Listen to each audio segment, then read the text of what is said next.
Devin Singh, computer engineering major. AJ Tulsi, electrical engineer. Dave Berlino, electrical engineer. Bobby Federici, electrical engineer. Our project is HeatSquared. That stands for Heat Emitting Automatic Temperature Squared. We are building a cost-effective way for homeowners to melt their driveways and pathways when snow falls on them so that ice does not accumulate. This is the current reading of the temperature and humidity for our project. The current house temperature is 76 degrees with a humidity reading of 48%. So this is our negative temperature coefficient thermistor. It's a 3950.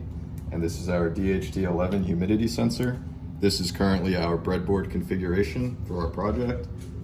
We have the Mega chip popped in here so that we could flash code to it and read in serial in real time what the temperature and humidity sensor are currently reading. Both of these values are within an acceptable range with our temperature reading on the thermostat. So this is our PCB layout of the board. From here we have our AC to DC converter, which would power the PCB, and here is our thermistor connector. To right of it is our humidity sensor connector, and then this is our LED strip connector, and then to the far right is our relay connector. The way this works is it will show a green LED when the relay is getting power and a red LED when it actually is on, and this would get power from the wall, which would power everything on, and once the relay activates, it would give us a mains output voltage. Here we're gonna show it working with a lamp. So this is our truth table for when our sensors meet their thresholds. White is for when the humidity sensor, temperature sensor, and the relay do not meet the thresholds.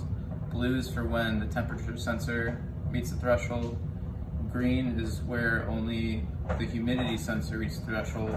And red is when they all work and they're all meeting their threshold. All right, so as you can see from our truth table right now, the LEDs are red, which means that both sensors are active. The way we tested that is we have our temperature sensor inside of a cup of ice, and our humidity sensor, because we live in Florida, is above the threshold that it needs to be. As you can see, this relay has a red LED showing that it is on, which turns on this lamp right here. We've got this lamp as a placeholder instead of the heating cable for now. Now, when I take this humidity sensor and unplug it, we are going to get a blue LED, which, as you can see from the truth table, means that the temperature sensor is meeting its value and the humidity is not. That also turned off the light. When I plug this humidity sensor back in, it will go back to red because the temperature sensor is meeting its value, and then this will in turn turn on the light. Then I take this temperature sensor out of the ice and I hold it between my fingers for a couple of seconds. It will turn green, which means that the humidity sensor is meeting its value, temperature sensor is not, light has now turned off. The last part of our truth table is the humidity sensor being unplugged. The light will turn white, and now this shows that both of the sensors are not meeting their thresholds. So this is our Wi-Fi module. We have a spot for it on the PCB board itself. This is going to be used to communicate with a phone app to control the HeatSquare itself and provide diagnostic stuff about the HeatSquare. It's currently a stretchable. So this is going to be our heating cable. This is 43 feet long, which when coiled will give you about 10 feet. Our enclosure is only going to be a 1x1 square, so we will not be using the full 43 feet here. The resistance reading for this heating cable is 28 ohms, which would get us 500 watts when 120 AC power is applied to this. So this is our enclosure for our project.